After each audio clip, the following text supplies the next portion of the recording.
Oh yes. Oh yes. Oh yes. Oh yes. Oh yeah. We are ready. We are ready. We are ready. We're ready for something. Because it's finna be, I'm trying to tell y'all, this morning, it's gonna be one of them mornings. If you are not emotionally prepared for this, I'm gonna need you to, you know, go get some business. Because today's the day. I say man because the disrespect, the, the disrespect, the disrespect, ladies and gentlemen. The disrespect, just the level of disrespect. So yeah, it can go down today. This morning gonna be one of them mornings. I'm telling y'all right now. Welcome, ladies and gentlemen, to the sound of coffee. My name is Thomas Bishop. I am your host. I'm better looking than most people, and you know it. So let's just get that out the way. Let's just get that out the way. I want everybody in the morning to acknowledge that I am probably better looking than a lot of your favorites. You know, it's just a thing I do. It's something that I am well known for. I do look better than some of your favorites. It ain't my fault. Actually, yeah, it is. Blame my mama and daddy. Blame my mama and daddy. My name is Thomas Bishop. I am your host for this extravaganza of a morning show. The show is brought to you by Glitterwix. Go to glitterwix.com and pick up the hottest, freshest, sexiest scent on these candle streets. It is called Villainous. It is inspired by yours truly, Thomas the Villain Bishop. Yeah, I'm good looking, and there's really there's no ambiguity about that. Also, what am I sipping on? What you sipping on, Thomas? Well, this morning I had me some iced coffee, but as you know, it's Starbucks French Roast Dark. I picked it up at Costco. Go over to your local Starbucks French Roast Dark. Be on the lookout, ladies and gentlemen. I am going to come up with my own signature brand of coffee as well. So, when I said it could happen today, I meant every single word of it because the disrespect is starting. It started early, and now it's just gotten nasty. Okay, and by disrespect, I mean the disrespect shown to Vice President Harris, who, for some ungodly reason, now all of a sudden, is getting all of this nastiness, all this heat, lot of disrespect. By the name of Alec Lace went on Fox Business, which, by the way, why do we need Fox Business? Why is there a Fox Business? Isn't Fox News enough? I mean, can't you get your, right-wing crap on the regular Fox News? Do you really need a Fox Business? Is there a point to this? No, there really isn't, honestly. I'm just being honest. There really isn't a point to this. There is not a point to this. Fox Business is, what's the word I'm looking for? Fox Business is like when you like your racism, but you like it blended.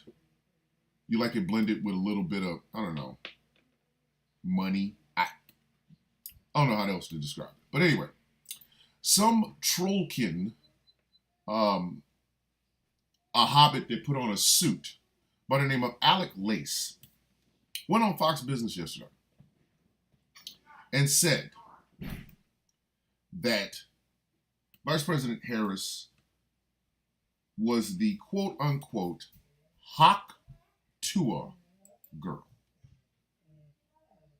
The Hawk Tuah girl. What up, Sankofa? It's my man's. It's my man's. What's happening? But this escaped axe-wielding trollkin from the Hobbit movie said, and I quote, Vice President Harris was the Hawk Tuah girl. Okay, I'm just gonna go say this. Hawk Tuah is for guys who did not think they were gonna get laid, got laid, and don't know what to do with themselves. I now identify any man that says Hawk Tuah as a person who did not know oral sex was a human possible thing. Understand, disrespect will be met in kind. I've said this before. This bears repeating. This is not a shock. I told y'all. I am not a member of the Democratic Party. I am not a part of the Democratic Party apparatus. Okay? It's not my job to be the press secretary for the Democrats. I'm not that dude. And I intentionally made sure people understood this by putting the word villain in my name. Okay? I'm not coming to the party smiling, trying to find common ground. No, I'm coming into the party. I am eating all of the buffalo chicken wings. I am flirting with the hottest plus size women in the room, married or not. I'm telling the speaker to shut the F up loudly. I'm dancing off beat. I am telling people to fire the DJ when they're playing something like Lawrence Welk. That is my job. That is what I do. It's my job. So I'm not about to sit here and play nice with this man. I'm not. If you go over to Alec Lace's X gonna give it to you in the Twitter page, you will see that he is the father of 4. I'm saying I don't think those 4 kids are his. Just by the looks of him. I don't think those 4 kids are his. I don't. I think his wife has been stepping out with any man that she can get her hands on. I believe he, much like Ben Shapiro, misunderstands sex. Ben Shapiro was out here saying that wet ass P word is trichomonas, or because his wife is a nurse and his wife is a doctor. His wife's a doctor. He's out here saying that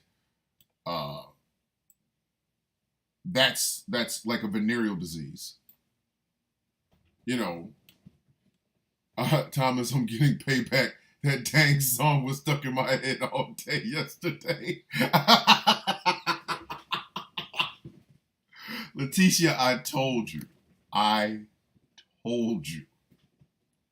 Like I'm like Desaad in the Zack Snyder Justice League. I told you how to get to vagina, boom bap. I'm sorry, Leticia. That's my fault. My bad. I'm gonna own that one. That's mine. I'm sorry, but it is quite funny. Alec Lace goes on Fox Business and calls Kamala Harris the Hawk Tuah girl. He now ranks right next to Ben Shapiro, saying that a woman getting moist between her legs during intercourse is a disease. And he is saying this because his wife, who's also a doctor, said it. His wife said that to try to ease his mind because Ben Shapiro has never made her moist between the legs. I said what I said. I ain't taking it back. But now we have Alec Lace. Hey, Alex, I don't think your kids are yours. I don't. I think your wife has been out there getting it in. Not with you. I don't think she's getting it in with you. So I think it's all the same dudes. And he's a conservative author, of course, because in conservative land, you could write the same damn book over and over and over again and be called a published author. It's the same book. It's the same book. Ann Coulter has been writing the exact same book for 20 years. The exact same book. All of Ann Coulter's books can be summed up like this. Conservatism good, liberalism bad. I'm a white woman. What am I do? What do you want me to do? How would you You know, what would you have of me? You know what I mean?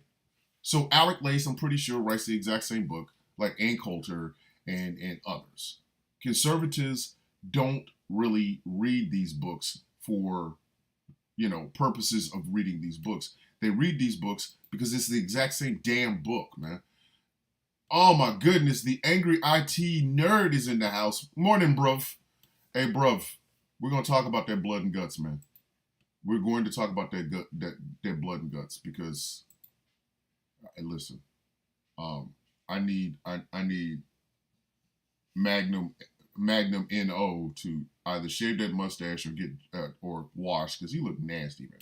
He out here looking like nasty work. But anyway, so Alec Lace is a middle-aged man with what looks to be one of those fashionable what's the word I'm looking for? Mohawks that a lot of kids like to have. Like kids. Do you understand what I'm saying? Children. What's going on, Jarquita Thomas? She's our A1 since day one, But he looks like dad wouldn't let him buy a suit jacket when he was a child, so he's carrying that over to adulthood. And he called Kamala Harris the hot tour girl. So from this point forward, if I hear somebody talk about the hot tour, I'm going to assume that you aren't good in bed. If that's the height of your sexual experience is hot tour, I'm going to assume that you were a virgin before you got it. I am. You know who doesn't say hot tour? People who are getting good sex.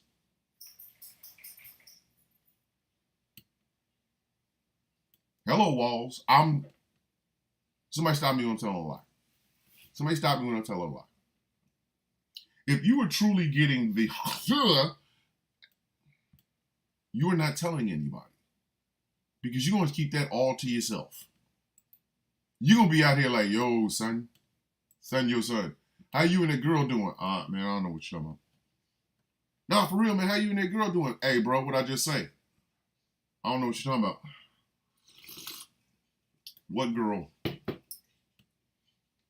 Goofies who have never had a girlfriend or have never gotten hot to her. Oh my God, hot to her. She did hot to her. And this, again, this escapee from the Hobbit land had the absolute gall to say that about Vice President Kamala Harris. And this was his response once this thing went quote unquote viral. Since the video has gone viral, let me clarify two things. This originally aired on July 5th prior to Joe Biden stepping aside. Oh. So who gives a shit? You still said that about a sitting vice president of the United States. I don't give a damn if it was said on the 31st of February, 1885. You still said that about a sitting vice president of the United States. This is the second one. Number two, comparing Donald Trump to Hitler is dangerous and 10 times worse than comparing Kamala Harris to the hot tour girl. Do you know why people compare Donald Trump to Hitler? Because Donald Trump wants to be like Hitler. Or did you not hear the man say, I would be a dictator on day one? Do you not hear him saying that these people are poisoning the blood of our country? There's a good friend of mine on TikTok by the name of Mishi. She does lives every day. If you are on TikTok, you really need to go and listen to one of Mishi's lives. What Mishi likes to do is she likes to read a quote, right? She likes to read a quote. And she often asks Trump supporters that come into her lives, who said it? And they're thinking, well, of course it was Donald Trump since you're a liberal. And it turns out that the quote is from Adolf Hitler. So comparing Donald Trump to Adolf Hitler isn't 100 times worse. It's 100 times accurate. you blockhead son of a biscuit eater. But anyway, so save me your fake outrage. No, you little sperm cell with shoes. No one is outraged. What we are is disgusted that this is exactly where right wingers want to go when it comes to this presidential election. This is disgusting. Thank you, Howard. Adolf spoke about Jews the way Trump talks about immigrants. Thank you. So explain to me how seeing something for what it is, truly seeing something for what it is, calling it that. Explain to me how that is 100 times worse. No. Again, 100 times more accurate. Matter of fact, Mishi for Change, that's her name on TikTok. Mishi for Change is just now going live on TikTok, where she's probably going to end up talking about this. And I'm probably going to end up in a live sometime today where I get a chance to talk about this. And mind you, this story, which my wife sent me, the Haktua girl? Now, number one, people outside the United States are more comfortable with talking about sex and sexuality and things of that nature. It is in India. I mean, hell, India is the home of the Kama Sutra, which is like, you know, these places are where tantric sex and things of that nature come from. So number one, they're already more comfortable with their sex and sexuality, having conversations about sex and sexuality, than this repressed ass place. So the reason the Haktua girl went viral in the first damn place is because we don't talk about sex. We don't. As an American society, we do not. Donald Trump and his ear miraculously healing, but I'll get in that in a little bit. So the Times of India is looking at America going, okay, first and foremost, who is the Haktua girl and what does that mean? And then they're finding out what it means and they're going, that's all a natural part of intercourse. Why are you people out here making a big deal out of it? That's the first part. Then to see, you know, this, I am trying not to be offensive. I am trying not to use any sort of ableist language for little people and things of that nature. I'm trying not to. But that's exactly what he looks like. So you know what? I'm not going to talk about his height. I'm going to talk about the fact he ain't got no lips.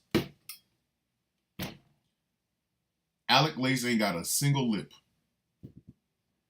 His mouth looks like if you took a piece of Xerox paper and looked at it sideways. Like, y'all think I'm making it up. Okay. All right. Okay, y'all gonna get these jokes. You see that? That's what Alex Lace's lips look like.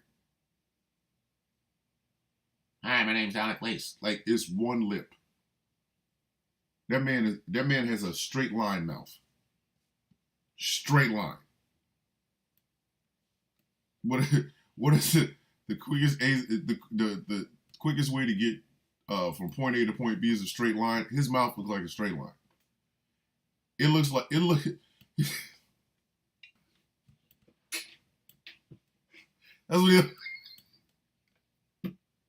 he got a straight line mouth.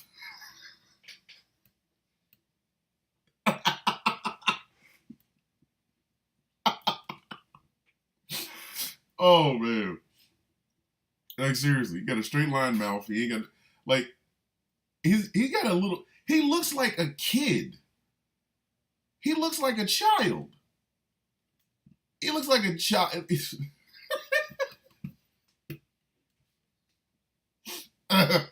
There's a cartoon, Bugs Bunny cartoon, where, you know, Finster, the baby who was a crook, he's a grown ass man, but he looked like a baby. So he pretended to be a baby and was doing stuff for Bugs Bunny, and Bugs Bunny whooped his ass. He looks like Finster. Oh, Finster. Oh, Finster, baby. There you are, you naughty baby. Didn't I tell you not to play with the dirty money? That's what he looks like. He looks like Finster. Like, one eye. Like, he looked like, you know what I mean? He looked like the bargain basement Cyclops from X-Men. Like, I'm dead ass, man. I'm trying again. I'm trying because I'm trying to keep it PG. Go look him up. I see one day on this show I will have the capability of putting up pictures for those who are viewing us on numerous social media apps. I'm gonna be able to show it. You know what I mean? So, I am gonna be able to show you pictures, and this will all make more sense. But that's what he looks like. Like he ain't got his. I'm serious. His lips is a straight line. Like they're all like his lips. His lips like a zipper. Like they combined it. Like he's a nerd to talk. But again, if American society talked more openly about sex and sexuality as much as we talk about violence, you know, Hot to a Girl wouldn't have been viral. You know, there's some people that their entire, like they've been married for 50 years and Hot to is always on the menu. Like, they're looking at it going, what? She got famous for that? Babe, that's Saturday night for both of us. Yeah, it sure is. Like, all right. Again, how are you mad? You know what I mean? And to call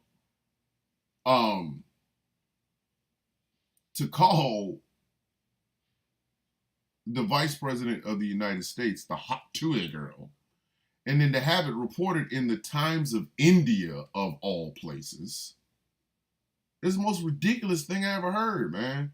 We would not be in this situation if we talked openly about sex and sexuality. You know, transgender people wouldn't freak men out if we had conversations as a kid about the idea of transgenderism and lesbianism and homosexuality and things of that nature. If we taught our children about their bodies and taught them, hey, you know, this is a good touch, this is a bad touch, this is that. No, we'll have grown men taking their kids out at like 4 and 5 and putting an AR-15 in their arms. They're about, go and kill that deer. Like, Pop, I barely learned how to pee standing up. You want me to bust a cap? What the shit is this? You know, exactly. Thank you, Letitia. I really personally think his wife is stepping out on him. Stepping out. I'm banging the milkman. I'm banging the mailman. Me stepping out. My husband pees on his balls. So I need somebody in the sugar walls. Like I'm just saying. I'm just saying. Somebody's gonna go find stepping out, and they're gonna be mad that I did that to this. Oh. This coffee is cold, but these takes is hot. Just remember that. So he says that about the sitting vice president of the United States, right? It blows my mind how we're still having this conversation, because at the end of the day, this is all because there is a possibility of having the first woman of color president of the United States. And white men are freaking the F out. They are losing their damn minds. They are out here skirt. They're skirt. Okay? They are scared. Why? I don't know.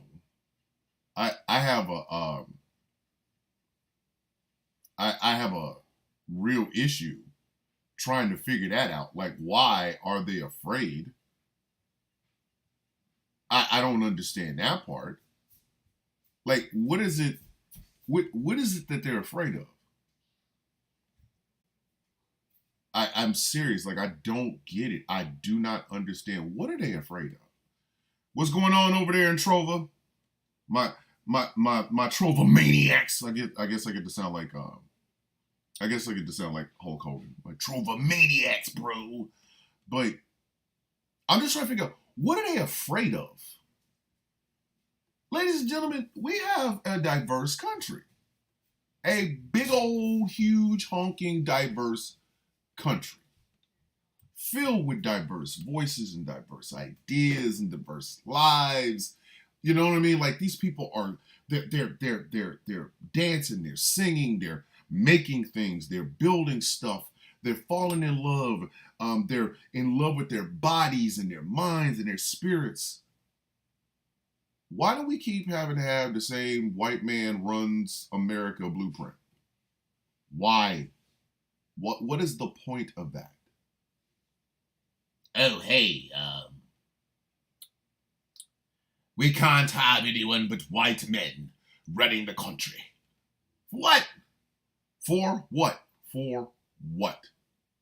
I'm trying to understand that. I just don't understand it. And it's kind of bothering me a little bit because it just seems like it just seems over and over we have to keep continually having this argument with American citizens just to actually have some level of diversity in this country. And then there's the disrespect when that conversation starts to happen. You know, the pay on that pay. Exactly. Thank you, Bells. Thank you over there on Instagram. Not one. They said it afterwards. Oh, that's harsh. It should have been, hey, yo. What in what did you just say? Did you? Man, get up out of here. But that is the culture that Rupert Murdoch has cultivated over there on Fox Not News. That is the future. That's what has Rupert Murdoch has cultivated. That's what he has hatched. That's what he's born. That's why when that old dried up white man croaks, I'm not going to feel anything. I'm not. I know Lachlan and whatever the hell else son he has over there is going to run it with their towhead asses. But again, why are we having this conversation? Why is the presidency supposedly some exclusive club? You had white men since the founding of this republic. There's been a white president since the founding of this republic. Party apparatus didn't matter. It was the same white dude. Every time you went in the voting booth back in the day, it was like, I'm picking between two white men. Okay. I'm picking between three white men. What? You know, when it was, four white men ran for the presidency from my party. Well, four white men ran for the presidency of my party. Well, our party has picked our white man. Our party has picked our white man. Let's have an election. It's been white, Obama.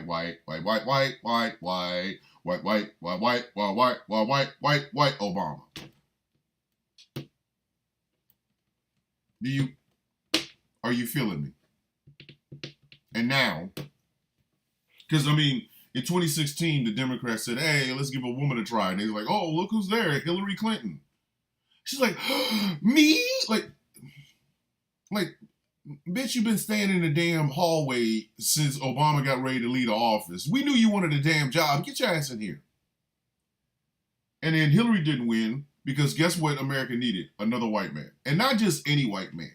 The most mediocre white man that has ever white manned in the history of white man. Donald Trump was completely and utterly mediocre. That man was plain yogurt in a very oversized suit. People act like I'm lying, making it up. Somebody tell me I'm lying. Somebody I'm telling me I am lying.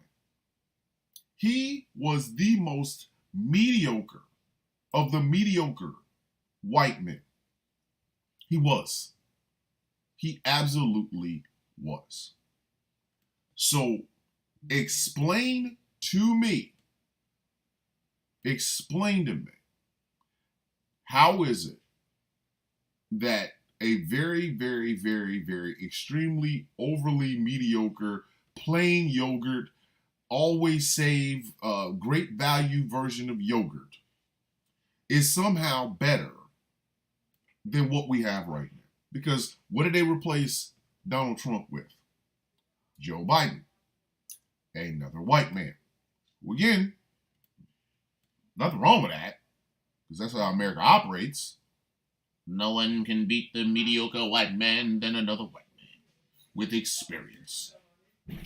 And now we're sitting here on the cusp of one of our two major political parties nominating not just a woman for the nomination for that party for the second time, but a woman of color.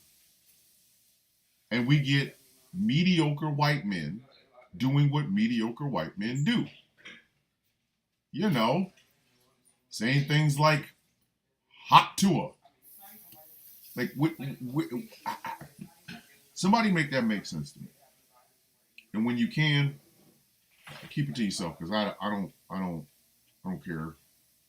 I don't care. But I think, Alec, I think your wife is stepping out on you, buddy. I said what I said. I think your wife is stepping out on you. I don't think any of your kids are yours. You might need to do a DNA test. Dear Alec kids, I'm sorry that man is your father. Let me be honest. Anyway, Biden spoke last night about why he stepped down. From the Washington Post, Biden seeks to define his legacy in address explaining his campaign exit. President Biden delivered a somber, reflective address from the Oval Office on Wednesday evening, extolling democracy and decrying dictators during his first remarks to the nation since his monumental decision to end both his re-election campaign and his political career. The defense of democracy, which is at stake, is more important than any title, Biden said in remarks that were designed to have the gravitas of a presidential farewell speech.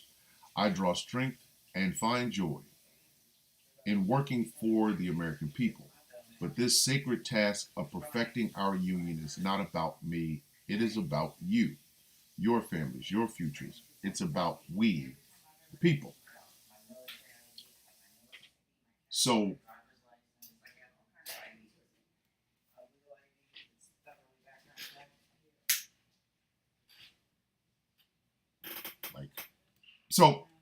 let's first and foremost talk about the legacy of Joseph Robinette Biden Jr. A career that was started in tragedy, but reached the highest heights around, which is the presidency of the United States, and is now going to end with the inauguration of the next president of the United States on January 20th, 2025. Now, Joe Biden started his career winning his Senate seat in Pennsylvania. It was Pennsylvania, yes. And before he was sworn in, his wife and daughter and two sons were in a car accident that took the life of his wife and his daughter. To show what type of person Joe Biden was going to be, he was sworn in to his Senate seat at the bedside of his two sons, Hunter and Beau. Now, Joe Biden has not been without controversy. A lot of people have misinterpreted something that he said about not wanting to send his kids to what he perceived to be jungles with jungle people. When in actuality, what Joe Biden was basically talking about was doing integration not, you know, all at once or just for show, but to actually do it piecemeal. And he was using that in a broader conversation. Now, I'll be the first person to say I was not a fan of Joe Biden's politics. I wasn't. I was not a fan of Joe Biden's politics. I have always said that, excuse me, Bill Clinton's centrist Democratic ideals were what betrayed the working class roots, and it was not a thing that if there was no Israel, we would have to invent an Israel. And it is the best $30 billion investment that America could ever make. With that being said, I also respect the work that Joe Biden has put in. I respect the work that Joe Biden has done for the American people. Joe Biden lost his son, Bo, who was a major in the United States Army Reserves, or National Guard, excuse me. He lost him to a form of brain cancer. And that tragedy was what took Joe Biden out of the presidential hunt in 2016. He just did not have it in him, even as vice president of the United States, which would have made him a sure front runner. He did not have it in him because of the loss of his son. So he did not run. And we ended up with Donald Trump. And after 4 years of Donald Trump, Joe Biden, being the stalwart public servant that he is, decided to run one more time, and he won. He had ran for that office twice before, I believe. And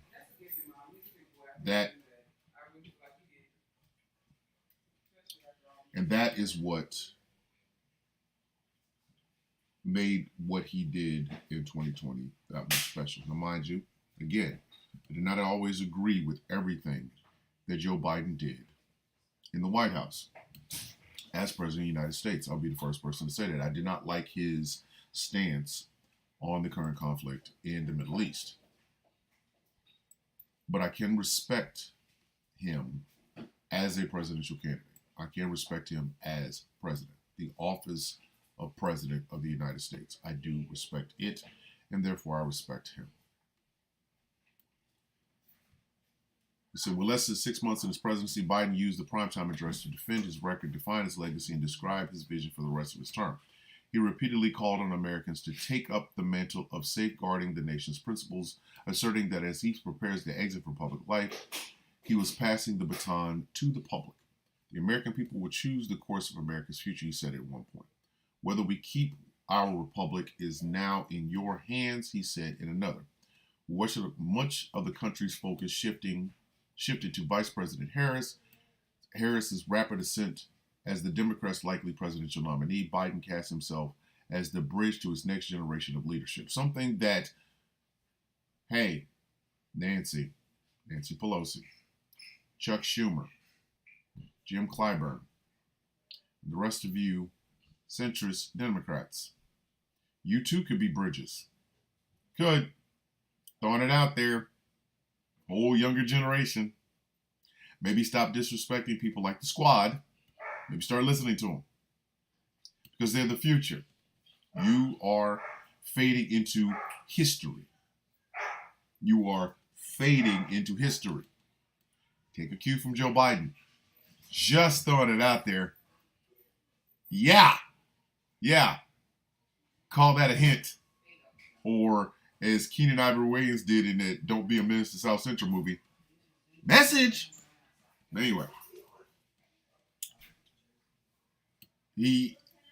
whether we keep our Republican eyes on your hands, we must the country focus on bridge to the next generation of leadership. There is a time and a place for long years of experience in public life, Biden said, as family members listened quietly off camera.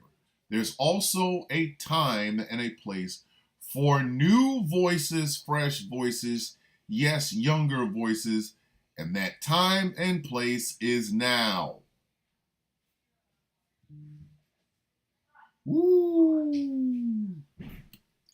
You know, the Republicans don't have that. Sorry, I'm gonna say what I say. They don't have it. They do not have it. They do not have it. Look at some of the young, dynamic voices in the Republican Party.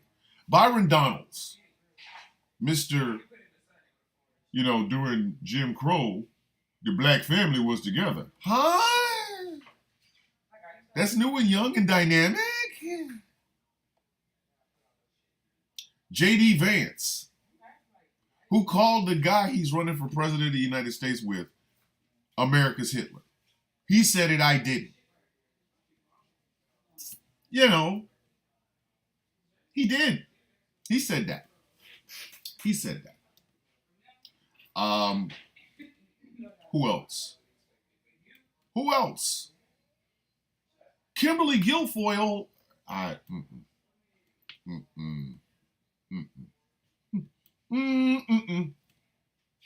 need her to stay away from plastic surgery. I genuinely do. Please, Kimberly, love yourself. Love yourself. You were a very, attractive person before you went to Dr. Hollywood or Dr. Miami or wherever, and you have slowly but surely been turning into Hela, the Marvel Comics character who lives in hell. I don't know what you're trying to do, but please don't do it anymore. Okay? But what other dynamic voices do they have? Ted Cruz? Ted Cruz? Ted Cruz is a Gen Xer like myself. Don't get me wrong, he is. But who is listening to Rafael Theodore Cruz? Who? Ted Cruz couldn't lead me to the bathroom in my own house, and I have two of them. Damn. So says the current president of the damn United States. Just throwing it out there. Biden talked for a little over 10 minutes. The speech was his first opportunity to more fully explain why he decided to drop out of the race, a move that made him the first president since 1968 to voluntarily opt against seeking another term. And what was the problem in 1968, kids? We had war. We had the rise of the civil rights movement. Martin Luther King had been assassinated. Robert Kennedy had been assassinated.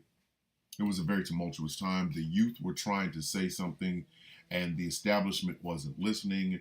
And we ended up with a very tumultuous and very violent. There's been a feeling that Joe Biden has disappeared from the scene, and everybody's doing a eulogy for him. Presidential historian Douglas Brinkley noted before the address. Yet he's still our president all the way until January. He wants to use the primetime television address to remind people that our country is still in good stead until under his leadership. In a letter making his campaign announcement on Sunday, Biden offered few details on his thought process. And while it has been my intention to seek re-election, I believe that it is in the best interest of my party and the country for me to stand down and to focus solely on fulfilling my duties as president for the remainder of my term, he wrote. His one debate problem, his one bad debate. Meanwhile, the same media won't say a damn thing about the glassonation, the electrocution versus being eaten by a shark, the praising of Hannibal Lecter, the numerous lies on Trump. They just treat him with kid gloves. Could it possibly be that most all donated to Donald Trump, and that these commentators like Rachel Maddow, like all of CNN, these liberal bastions of news is what people call them and stuff like that? Yeah. It couldn't possibly be that the owners donating to Donald Trump is now dictating what is and isn't a story on their news stations. Joe Biden is in cognitive decline, but the dude that's 4 years younger than him is some fit and firm guy. Get out of my face. Get out of my face, man. Get out of my face. And if you think I'm making any of that up, look it up. You know I'm telling the truth. You know damn well I am telling the truth. You've seen it. You have seen it. And act like I'm the only one. Act like I am the only one. So again, Joe Biden has cognitive decline. The media wouldn't shut up about Joe Biden's cognitive decline. But Donald Trump can just walk out here and just be saying stuff. Just be out here just, you know what I mean? Just out here just tripping. Previously, the 81-year-old Biden has dismissed questions about his advanced age and sluggish poll numbers, defiantly rejecting calls for him to step aside. His abrupt reversal upended an already turbulent campaign against Republican nominee Donald Trump, against Republican nominee 34 and convicted felon. I don't even have to say 34 convictions. He is a convicted felon. Why isn't the media starting off with that? Presidential nominee and convicted felon Donald John Trump. Only here on GCPR. Will you hear that? We're going to tell it to you. We're going to tell you the truth whether you like it or not. And Donald Trump is a convicted felon. Do you understand what I'm saying? It's going to hurt some people's feelings. I don't care. It is truth. Donald Trump is a convicted felon. Donald Trump's name appears in the Jeffrey Epstein documentation that shows that he has done some heinous acts on at least 4 or 5 different occasions to a minor of 13 years old. It's in the documentation. Nothing I am saying is lying. This is not slander. This is absolute truth. Donald Trump is a convicted felon who appeared in the Jeffrey Epstein documents.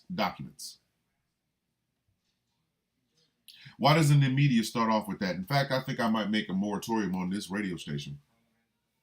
From now on, any conversation about Donald Trump must start with Republican presidential nominee, convicted felon, and a person whose name appears in the Jeffrey Epstein newly released documents, Donald John Trump. I think I might do that.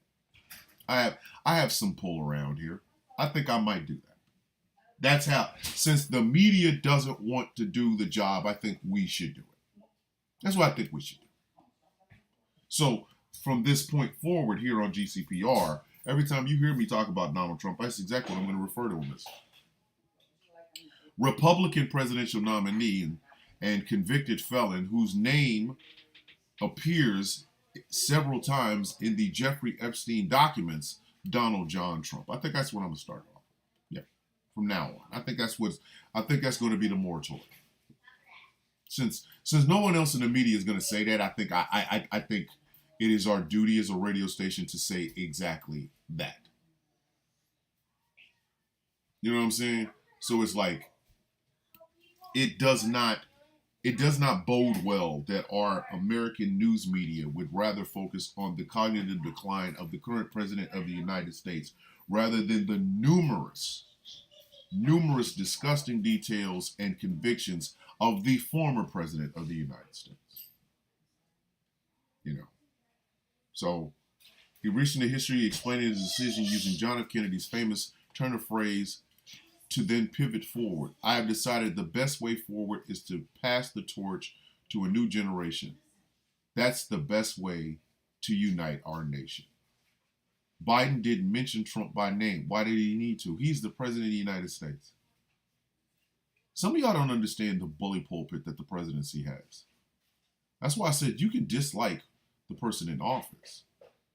I dislike Trump. I disliked Trump for all 4 years. But then again, I am an OG Trump hater since 1989.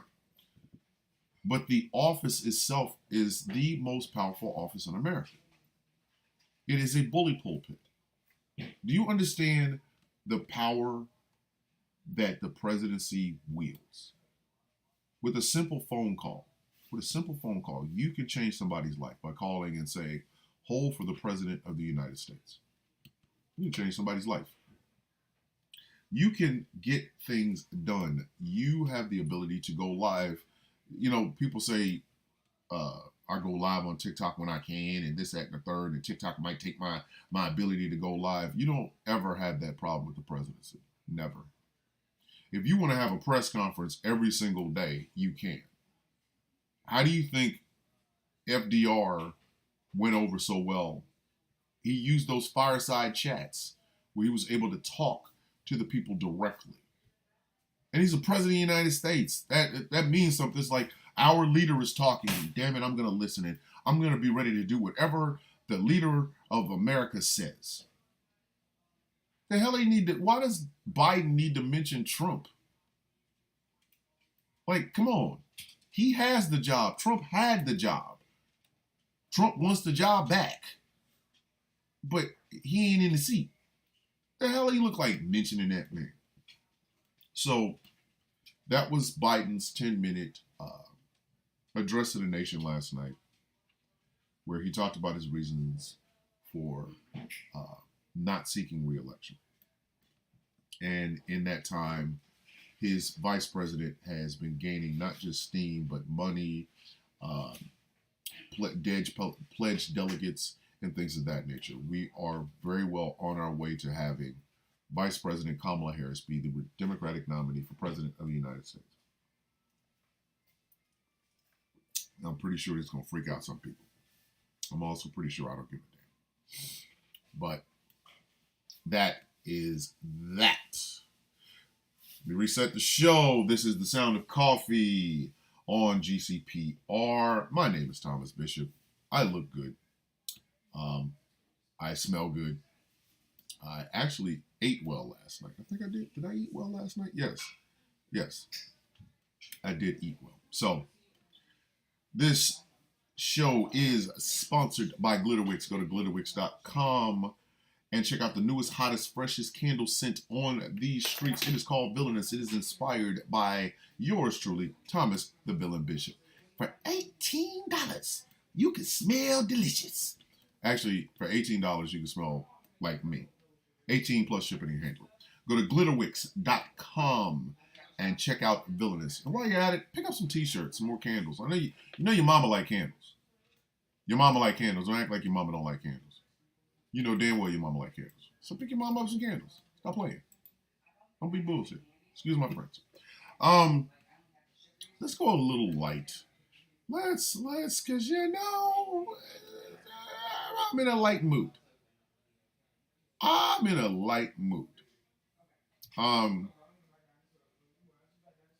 Wow. The NBA announces $77 billion deals with ESPN, NBC, and Amazon. TNT Sports threatens to sue.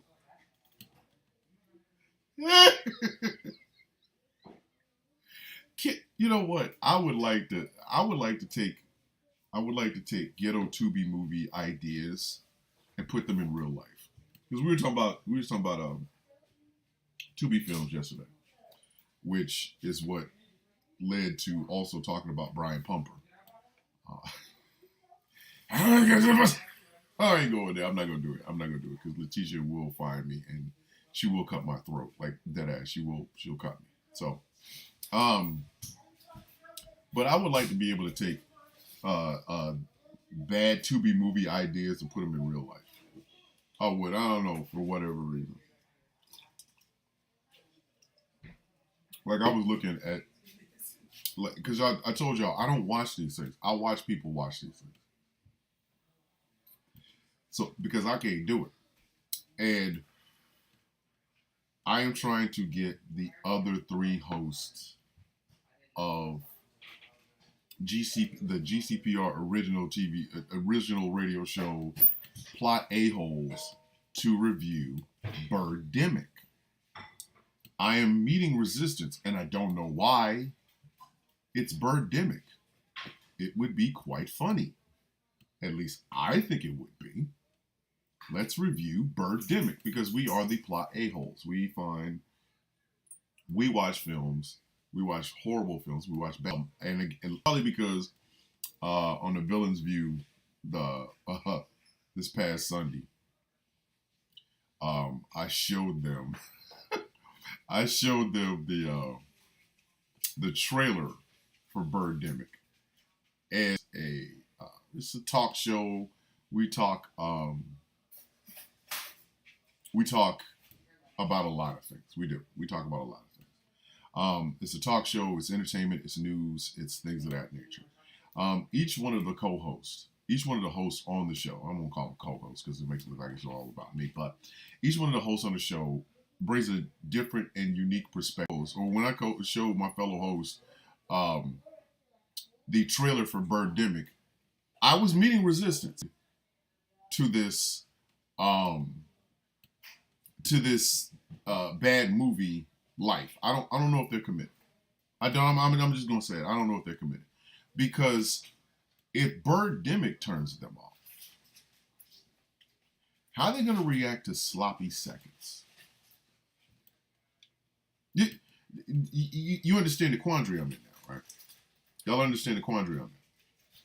I can't get my co-host to want to watch a bad film like Birdemic. And while they're sitting there waving their head, I feel like a little kid that brought all of my toys over, and I'm bringing them over to my friend's house, and none of them play with toys. So I'm standing there with a book bag full of toys. Like, I got bad films. I have some bad films. I will drown my co-hosts of plot a-holes in bad films. I will literally drown them in it. I'm telling you right now, the entirety of the ghetto. So what I need y'all to do is I need y'all to reach out to my fellow co-hosts, and I need y'all to convince them to watch to watch Birdemic with me, to do our first show back, our first eagerly anticipated plot a-holes back. I need you to convince them to do Birdemic. See, I'm reaching out to the listeners now. This is what I'm doing. I'm reaching out to the listeners. They're the same hosts for the Villains View. I need you to reach out to them, and I need you to say to them, "Hey, why don't you want to review Bird?" Ask them, okay? And no, Angry, I don't hate y'all. I love y'all, but that's why I want to do Birdemic, because sharing is caring in this regard. I want to share with you all the joys of watching a film so incredibly bad that Vice News, remember them? Did a documentary on the guy who made this horrible film.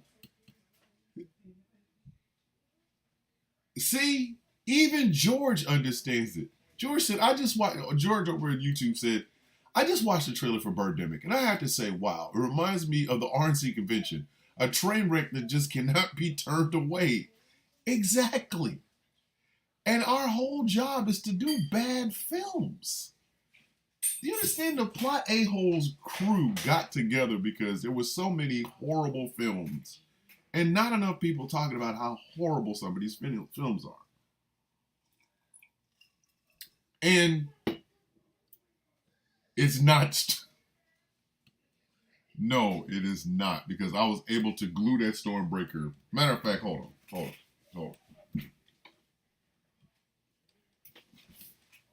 So I was able to fix this Stormbreaker.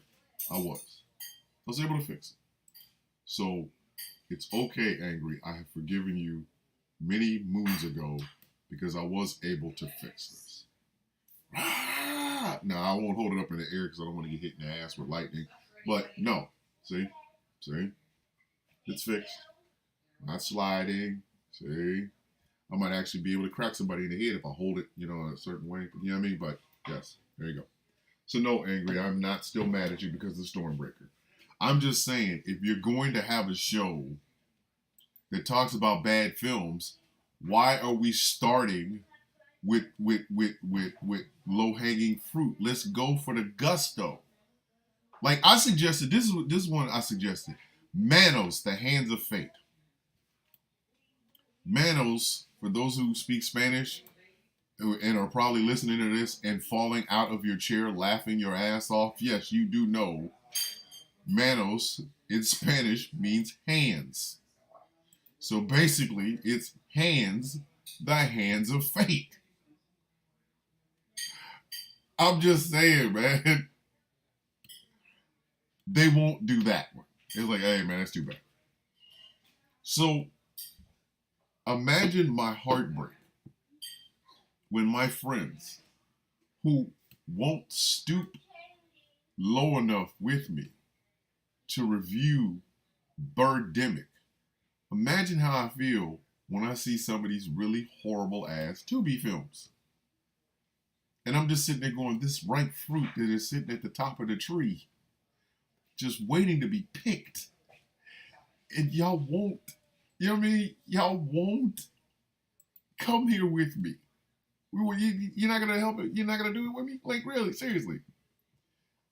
Birdemic is, Birdemic is Birdemic, man. It's low-hanging fruit. I mean, it's bad, but yeah, It's like George said, they had to review Birdemic on camera. We had to show you a Zoom meeting on how to justify the giant alien worms covering the people of Earth in range dressing. Okay. Yes, there is a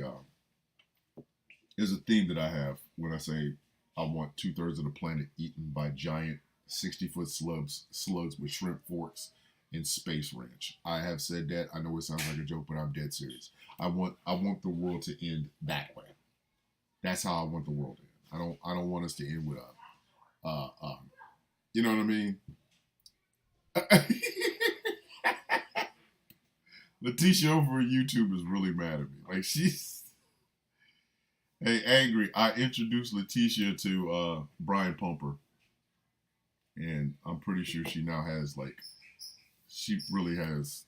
Now she wants to beat my ass. So, but anyway, I do have a thought process that I want to see the world ended by 60-foot slugs showing up, eating 2/3 of the planet's population, and at the end of that last third, telling them get your shit together, or we'll come back and turn this place into a golden corral. That's just. These are some of the things y'all need to understand about me. I'm weird. I make no secret about this. I'm weird. I'm goofy. I have reached this point in my life where I no longer have to impress anybody. So I'm weird. I'm a goofy dude. And I get a chance to be that way every single day. I love waking up in the morning and being as goofy as I possibly want to be. But sometimes my goofiness is not shared. Which is why, again, if you follow any of my co-hosts for Plot A-Holes, if you follow them, just ask them, how come you don't want to do Birdemic? Because I think Birdemic would lead us into so many great, incredible places. I mean, Birdemic to Sloppy Seconds. Birdemic to Father May I. Birdemic to Manos, the Hands of Fate, to If I Can't. I mean, that's and we do plot A-holes twice a month. So every other Saturday. I gave us a month and a half. A month and a half of just great shows right there. Think about it. Birdemic, Manos, Father May I. I mean, Letitia over at YouTube, I know I'm weird because I laugh at soap operas. I think they're funny crap. Yes, I have been known to giggle and laugh at a damn soap opera myself. So I get it, I understand it, but my co-host, they don't want to go there with me. See, George is even coming up with great ideas. Discord watch party for Manos and Birdemic double feature night at the movies. I mean, come on. We're talking about movies. These two movies, I've only seen the trailer for Birdemic and I've only seen outlines of Manos. Come on, man. And, hey, we can make it to where, if you want to donate to a worthy cause or whatever, like we ask for donations and people come in and listen to us make up. It's like the jokes would come fast and furious because you have to know my damn co-hosts. They're just as crazy as I am. They're idiots, but like seriously. So I know at least one of my co-hosts is in here. Angry. I literally blocked out the trailer after Why, man? If you type in Birdemic in any search engine, and I know you know a bunch of them, you could just relive it. I mean,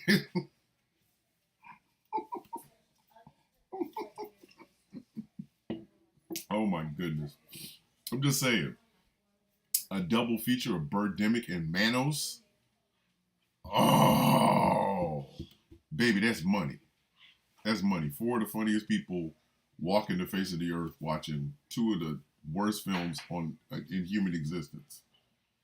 And this is before we even get to The Room. The Room. Come on, man. I did not hit her. It's not true. I did not hit her. It's not true. I did not.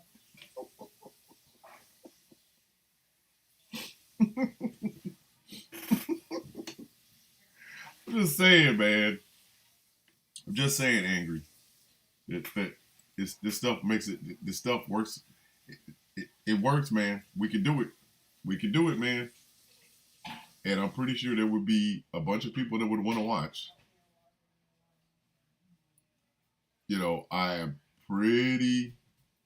I'm pretty sure people would want to watch that, man. And if you don't think that people would want to watch something like that, if you don't think people would want to watch something like that, you're out of your doggone mind, man.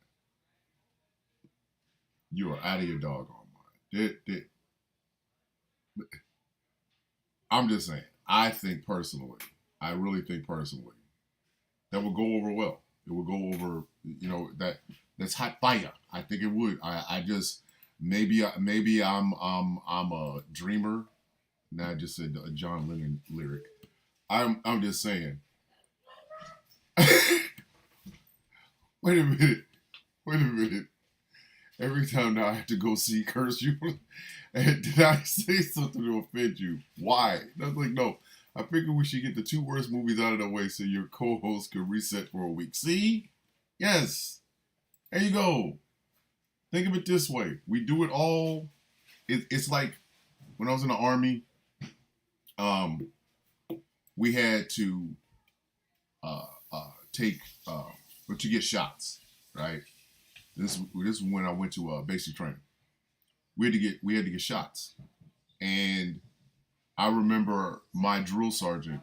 There was 10 of us, 10, 15 of us in a room, right? 10 or 15 of us in a room, and we all had to face the wall. We was in our, we were in our PT gear. We had to face the wall. You resigned your position as House Minority Leader after I'm sorry. So he was like, hey, face the wall. So we faced the wall, right? And he's like, gentlemen, you're about to get a series of shots. Now, in these shots, the person's going to come by. You're going to show off your right butt cheek. That is all you're going to show, gentlemen, your right butt cheek. They're going to come by. They're going to give you a shot. And then you're going to you're going to walk out the room. So now, gentlemen, you can do this one of two ways. This can be as calm as a brook, a pool, or as painful as a brick, depending on you. So you know what to do. And every one of us had to relax our butt cheek. Oh, we gotta relax. We gotta relax. We got 2 shots in our ass, 2 of them, and then we had to bone out. We had to leave. We had to go. And it's kind of like that. Like, let's get these 2 ugly films out of the way, man. And Letitia's out here giving up game. There's a Birdemic 2 and 3. Angry. We could watch the entire trilogy. We could watch the entire trilogy. We absolutely, positively could watch the entire trilogy, man. I mean, think about that. I really want you to think about that. It's a possibility, man. Why can't we do this, Angry? Come on, man. I just want you to think about it. I want you to think about it. Let's get it out the way. Let's do it, man. Let's just get it over with, man. You, me, Gretchen, Gambit. Let's just go ahead. One time for your mind. A Discord, a Discord double feature. That's what we'll call it. A Discord double feature. We just do both films at the exact same time. We do Manos, The Hands of Fate, and Birdemic. Birdemic is what Alfred Hitchcock would have dreamt up. He had a badass trip. Jeez. God. To be more careful, man. Damn. I mean, it is true. It is kind of true. I don't know. I just think we should do it. I just think we should do it. I think we should do it. And I think we should do it soon. We can raise money for it.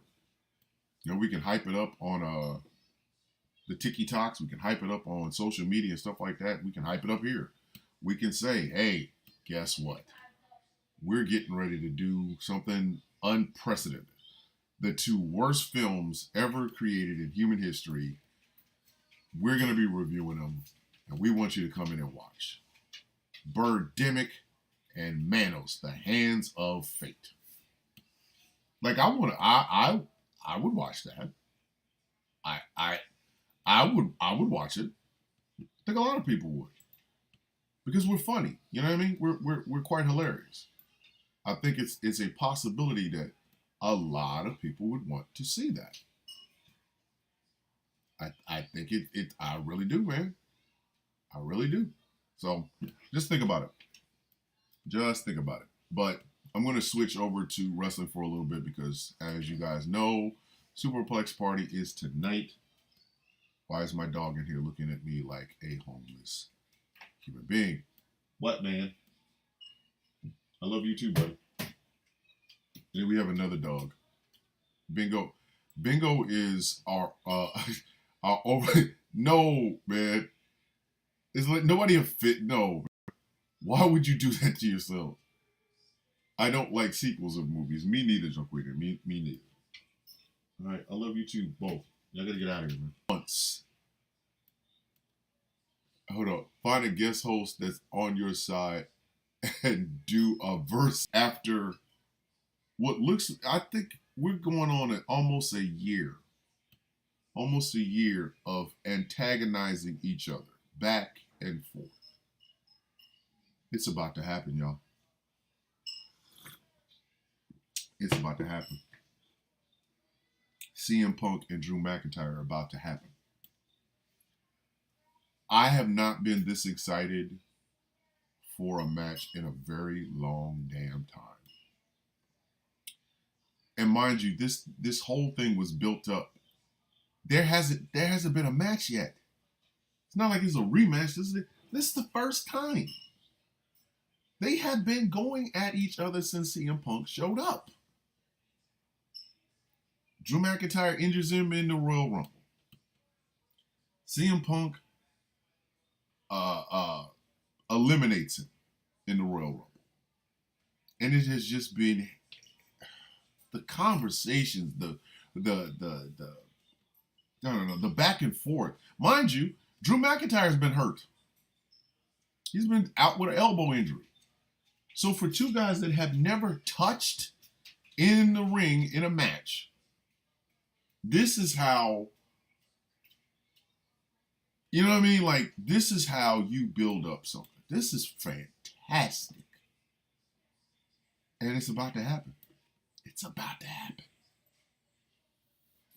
It is about to happen at SummerSlam a week from Saturday.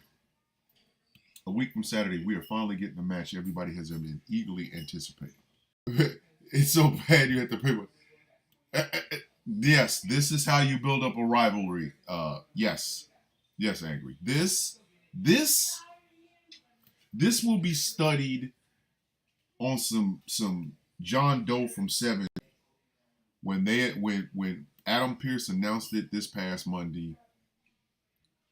My jaw hit the floor, and I listen. I got excited.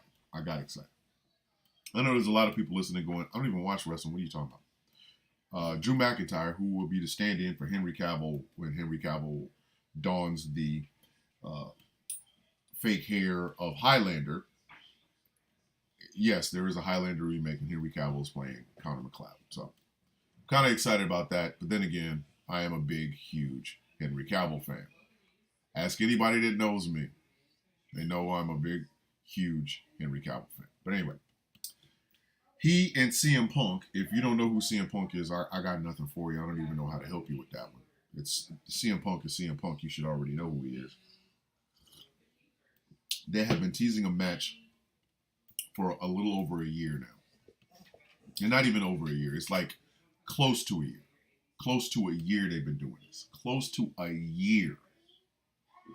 And it's just been building and building and building. And oh my God. CM Punk cost Drew McIntyre this. Drew McIntyre beats up CM Punk here. The verbal back and forth, disrespectful. It's mad disrespectful. Drew McIntyre is walking around with a bracelet that was made for him that features his wife's name and his dog. Go! Get out of here. What do you want? My dog. CM Punk literally cost him the World Heavyweight Championship at WrestleMania. Drew McIntyre all down on the table and then proceeded to beat him up only to have Damian Priest cash in on him. South of Heaven, Damian Priest is the new World Heavyweight Champion. CM Punk sitting on the table just laughing. Again, this is how you build a rivalry. Right?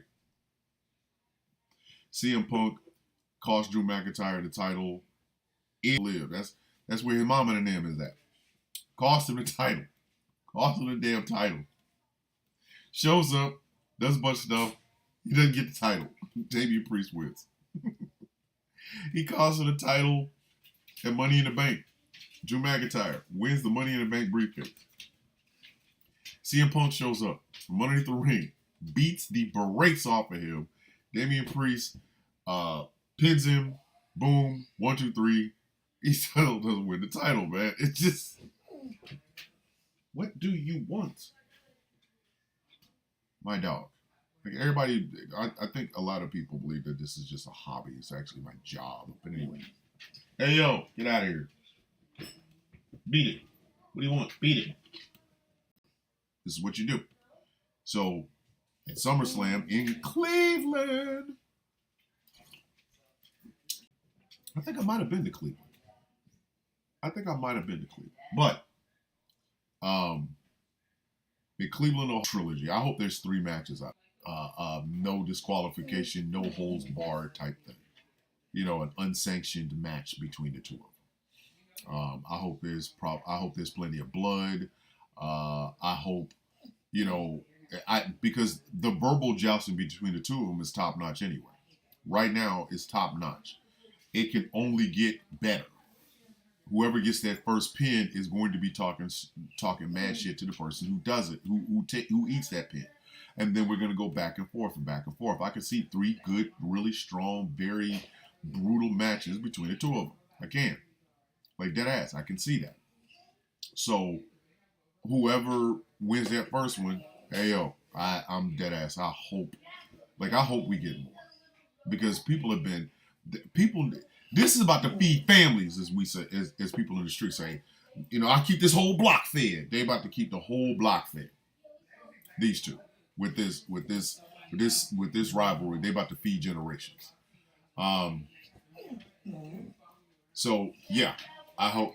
You excited for Thor's brother playing The Witcher instead of Henry Cavill? No, I'm sorry. Maybe, I don't know. Maybe, like, I hope so. Maybe, I don't know. The Liam has always been the Hemsworth that gets overshadowed by his brother, and I don't know why.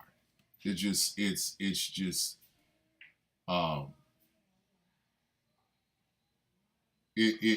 kind of, I don't know. Vance July's 2020 interview with then Fox News host Tucker Carlson. In the clip, Donald Trump's running mate can be heard saying, the United States is being run by a bunch of childless cat ladies who are miserable at their own lives and choices they've been made to hold. Let the country miserable too. Can we stop that narrative? I know I'm going off on a tangent, but can we stop that narrative? Childless cat ladies? There's some women out here who don't want kids, and they're perfectly okay with it. Let them live. Like, why do they need to have kids? It's not that's not the end all to be all. You know what I mean? Sometimes women want to have a peaceful life. They just want to go and live. Like, their legacy is, hey, I'm living my life. Tracy Ellis Ross. Diana Ross's daughter. She was in Girlfriend. She was in Blackish for a very long time. I do believe she has an Emmy Award. I do believe she won an Emmy Award. If she didn't win an Emmy Award, she was nominated for an Emmy Award, I believe, if I'm not mistaken. But anyway, she has gone on record as saying that she does not want children. There's nothing wrong with that. There's absolutely nothing wrong with that whatsoever. She doesn't want children, and she is living her life. She chose not to have kids. Jennifer Aniston chose not to have kids. What is the problem? And for J.D. Vance to say that the country is being ran by a bunch of childless cat ladies. J.D., don't nobody want you on top of them with your, 4 minutes, 2 minutes of heaven. Like, nobody want that. You don't sit your monkey ass down. But anyway, so that to me is like, I don't understand that narrative. I don't understand that narrative. Some people don't want to bring children into this world. There are men who have made the conscious decision not to bring children into this world. And that is their right to do so, not only as American citizens, but grown-ass people. The end-all, be-all is not being a mother or a father. Sometimes the end-all, the be-all is being a good human being. Sometimes it is enjoying life to the fullest. It is dating. It's falling in love. It's exploring your sexuality. It's exploring your spirituality. It's working on your craft, whether it's being in comedy or whether it's in news or whether it's in sports. Sometimes your legacy is what you choose to make it, And if you choose not to have children, that there shouldn't be any shame to that. There should not be any shame to that. But for some reason, we have to keep being told by people like J.D. Vance that, the highest achievement you can make is being a parent. No, it's not. Take it from somebody who is a parent. No, I love my kids. Don't get me wrong. And they are the greatest thing I've ever done. But that's not the only defining thing about me. My wife has a bachelor's degree in nursing. She is a mother and a grandmother, right? But she's so many different things besides just being the person whose womb brought forth children into this world. Just like I am a lot more, like I said, being a father is the greatest achievement I will ever make. But I chose that decision. I wanted children, and I had them. And it is the greatest thing I will ever do in this life. But it does not mean that that's the only thing about me. I had kids. I ain't even important no more. That's it. That's the best I'm going to do. Just have me some babies. No, man. I have a bachelor's degree in communications. My wife has a bachelor's degree in nursing, right? Exactly. I know a couple of people who don't have kids and are good with that. Thank you, Letitia. But it's true. It is absolutely 100% true. Some people have some of the most fascinating lives and they never brought a child in this world. But they have explored, they have wrote, they have defended, they have seen and experienced things. So being a parent is not the end all and be all. I don't know why in the world that's a narrative that keeps getting passed around, especially by the right-wing zealot crowd where the incels dwell. A woman should want to be a mother. Why? Why? I want y'all to look at Jennifer Aniston. I want y'all to look at Jennifer Aniston.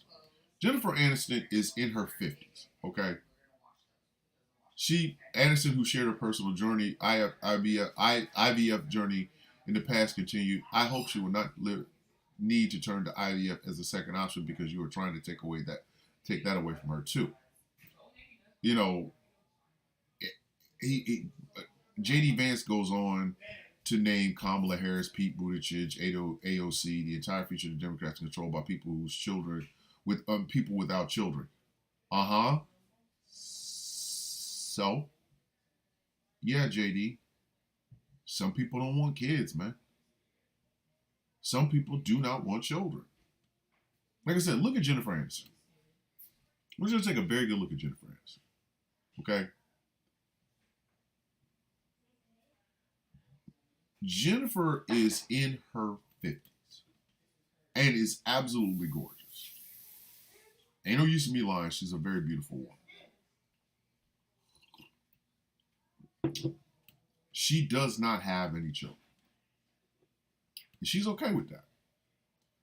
She's all right with that. She's okay with that. Her life seems a lot more fulfilled for her standard, for what she wanted in life, than a lot of people who do have kids. We gotta stop.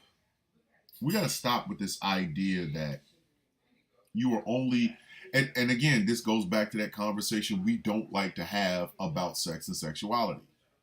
You know what I mean? This is where that conversation about sex and sexuality comes in. If America actually had conversations about sex and sexuality, we wouldn't have this hard press that you must bring children into this world. Some people like not having kids. Okay? And then you're going to bring them into a world where what? You're going to teach them a bunch of biblical stuff about abstinence? Their hormones are going to be running and racing in their body when they're like 13, 14 years old. You're not going to teach them what the hell any of that means. So they grow up thinking sex is dirty, in which case you end up with the same type of crap that we have going on right now. The same type of crap. There's a bunch of incel men that seriously believe that women don't want to sleep with them and it's women's fault because they're good men. No, it's the fault that you have no personality outside of you want to get laid. I'm trying to keep it. I'm keeping it a buck. I'm gonna keep it a buck with you.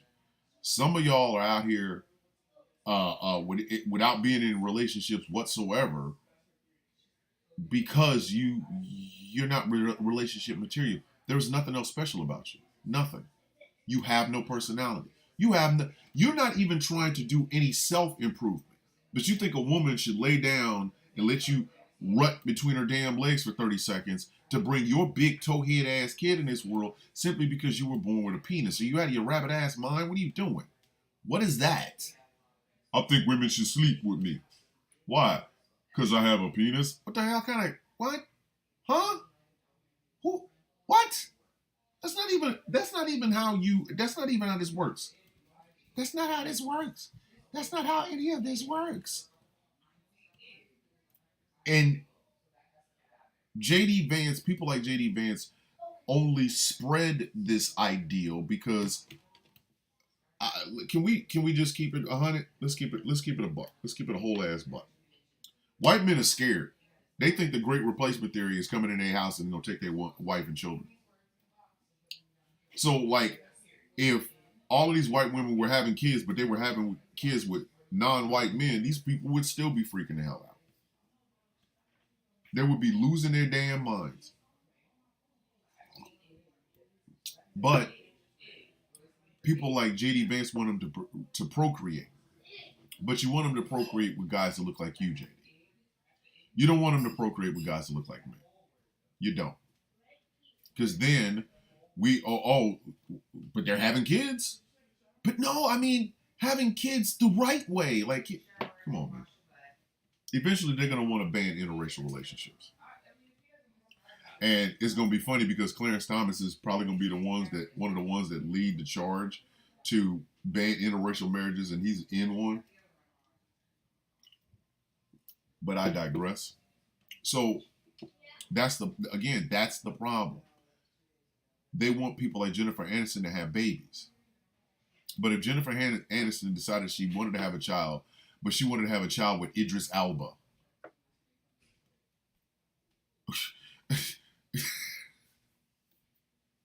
Jennifer Aniston's baby with Idris Elba.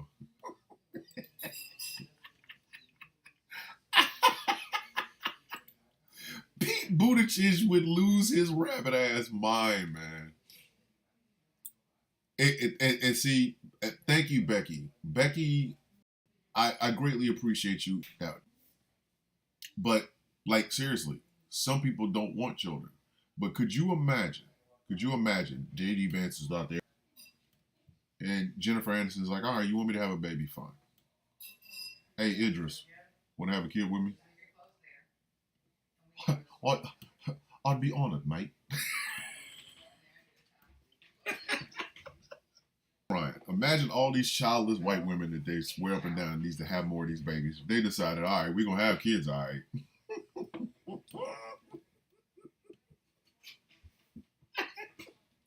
We're going to have these kids. You just ain't going to like how it happens. Average white woman reporting to have babies, sir. All right.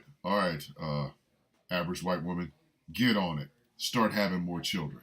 Yes, sir. Excuse me, Jamal. Packing his shit over his shoulder. What's happening? Jamal, I've been ordered to have some children. Is that right?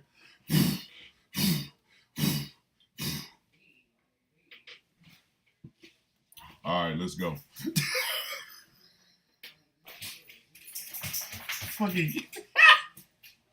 bunch of these little caramel biracial children start popping up. Boy, all them white boy incels were like, but I thought you told them to have some more kids. I thought you told them to have some kids. Like, they did. They had the kids. You know what I mean? Thank goodness my shit don't work anymore. No recruiting my own ass with a car. Becky is out of here killing it. Could you imagine that? JD Vance is like, hey, we need white women to come out there and work for the cause. I need you to go out there and have more white babies. Or more white, go have more children. Okay. Hey, Derek. How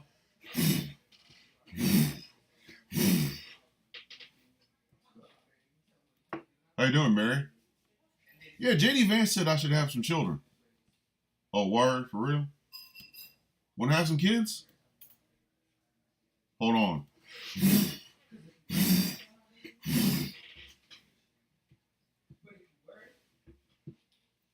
Packing penis over the back of his shoulder. He got an anchor chain.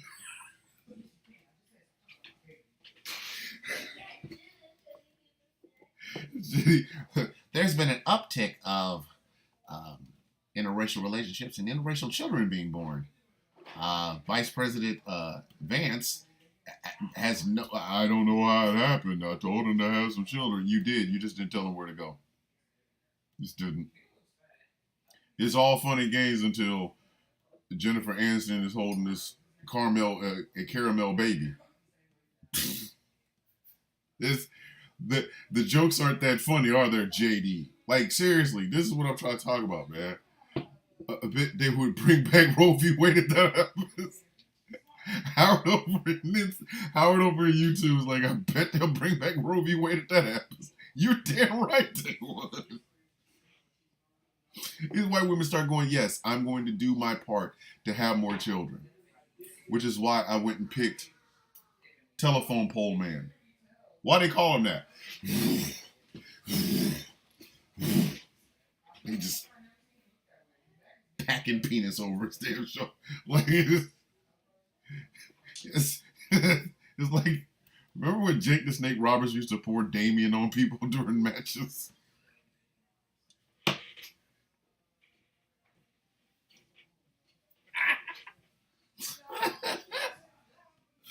White men would be like, maybe we should give abortion rights to women because there's a little bit of too much of that going on. Like,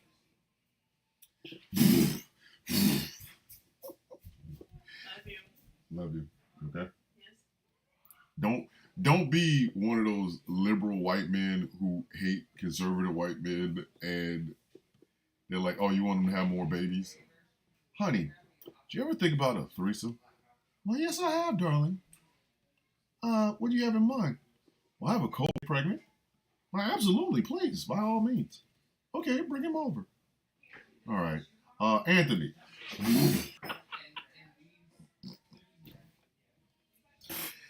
Hey, Anthony, do you think it's possible for you to get my wife pregnant? You mean on purpose? Yes, absolutely. Yes. JD Vance said that we should have more kids, but, you know, I don't want to have any children. You okay with that? Damn, if I'm okay with that, is your wife okay with that? Absolutely. Is that right?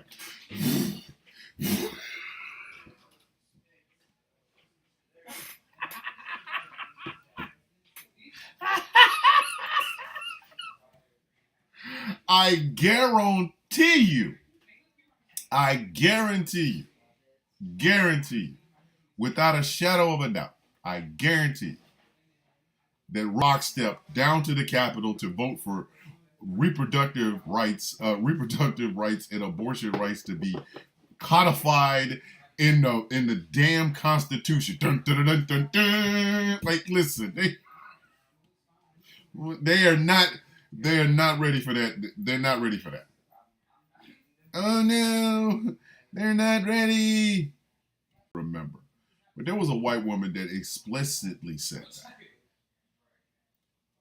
The jokes that I'm making, they come from a place of, I've seen this before.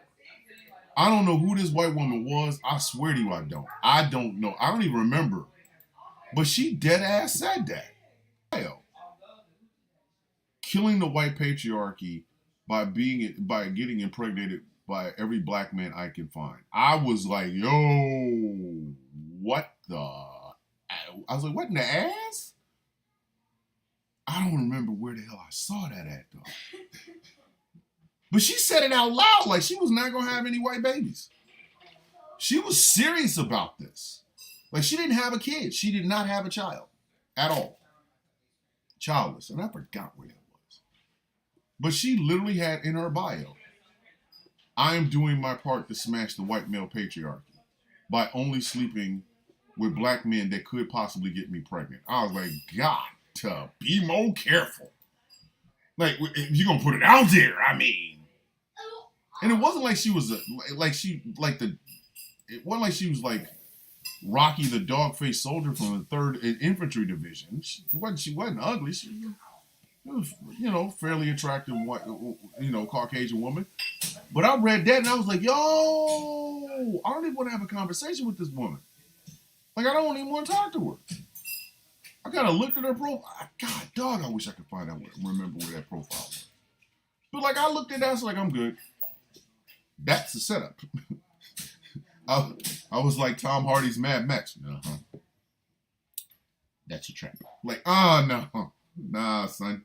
Nah, cause it'd be just my luck. She's setting up some shit to set up some other shit. I'm good. I'm staying out of it, man.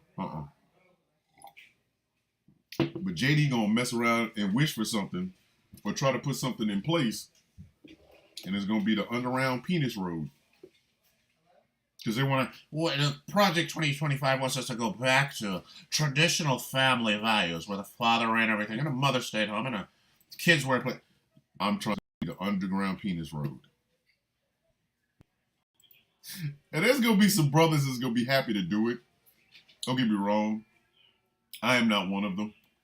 I'm not. All I needed to do for God and country, I gave y'all 4 kids. And then I married a woman who had 4 kids. So I have given this world 8 children. I don't need to do nothing else. But I'm telling you, 25 underground penis road.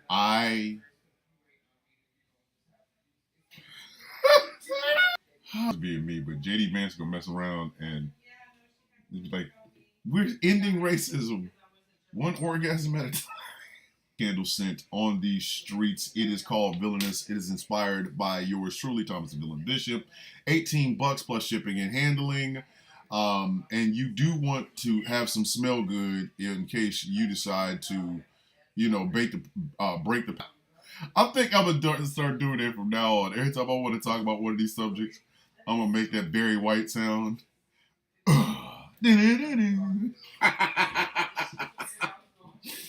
If you like the show and like what I am doing here, you are more than welcome to help keep the lights on. Go to patreon.com/Thomas the Villain Bishop. That's all one word. For as little as $3 a month, you can help keep the lights on, help keep my dog coming in here and whining. I keep him in some treats. It helps pay for the coffee. You know what I mean? It helps pay for. Also, if you're just like, hey man, I really like what you do, I want to send you $5. My Cash App is Mr. Bishop 3687, capital M in Mr., capital B in Bishop 3687. Yeah, I got some stuff I gotta go do. I'm gonna try to go have I'm gonna try to have a more productive day. I think I had a pretty productive day yesterday, but I'm definitely gonna try to have a productive day today. As I always say, may your day be as sweet as the coffee in your cup. This has been the sound of coffee on GCPR. My name's Thomas Bishop, and I'm still better looking than some of your fathers. Don't act like I'm not. You know damn well I am. You look at me.